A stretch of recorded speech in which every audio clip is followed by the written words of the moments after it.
Breaking చూస్తున్నాం. Cat తీర్పును వ్యతిరేకిస్తూ కోర్టును ఆశ్రయించిన ఏపీ కేడర్ ఐఏఎస్ అధికారులకు తెలంగాణ హైకోర్టు షాక్ ఇచ్చింది. ఇలాంటి విషయాల్లో జోక్యం చేసుకోలేమని తేల్చి చెప్పింది. ఇక సివిల్ సర్వెంట్ల నియామకాలను కోర్టులు నిర్ధారించలేనని జడ్ పేర్కొన్నారు. ఐఏఎస్లు అయినంత మాత్రాన స్టే ఇవ్వలేమని స్పష్టం చేసింది. ఇలాంటి వ్యవహారాల్లో జోక్యం చేసుకుంటే ముగింపు ఉండదని అభిప్రాయపడింది. ముందు వెళ్లి ఎక్కడ వాళ్ళు అక్కడ రిపోర్టు చేయాలని ఆదేశాలను జారీ చేసింది.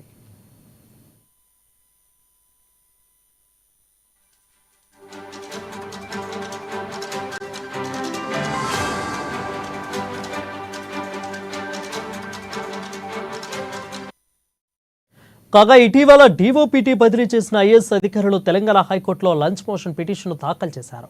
Ronald Rose, Rujuna, Shivashankar, Harikiran, Amrapali, Vakati Karuna, Vani Prasad DOPT ఉత్తర్వులపై హైకోర్టును ఆశ్రయించారు. ఇటీవల వీరంతా తమను యథావిధిగా బదిలీ చేయకుండా ఉంచాలని కేంద్ర పరిపాలన క్యాట్ ఆశ్రయించారు. వారి విజ్ఞప్తిని అక్కడ నిరాకరించడంతో తాజా కేవల హైకోర్టులో పిటిషన్ దాఖలు చేయగా కోర్టు విచారణ చేపట్టి ముందు వెళ్లి రిపోర్టు చేయాలని ఆదేశించింది.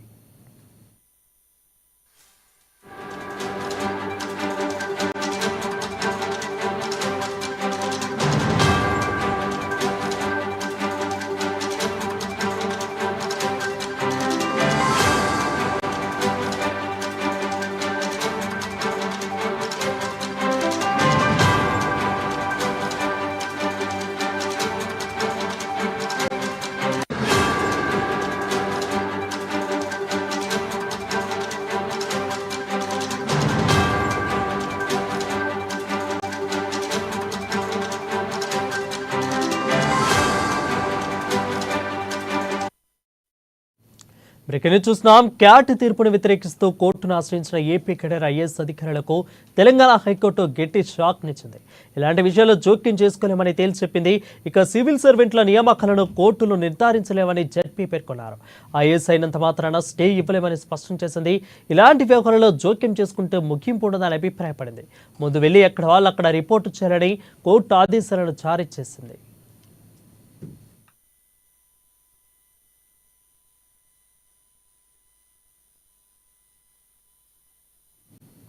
ఇక కాగా ఇటీవల డీఓపీటీ బదిలీ చేసిన ఐఏఎస్ అధికారులు తెలంగాణ హైకోర్టులో లంచ్ మోషన్ పిటిషన్ దాఖలు చేశారు.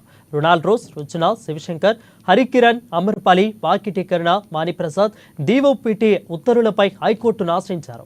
ఇక ఇటీవల వీరంతా తమను యథావిధిగా బదిలీ చేయకుండా ఉంచాలని కేంద్ర పరిపాలన క్యాట్ను ఆశ్రయించారు.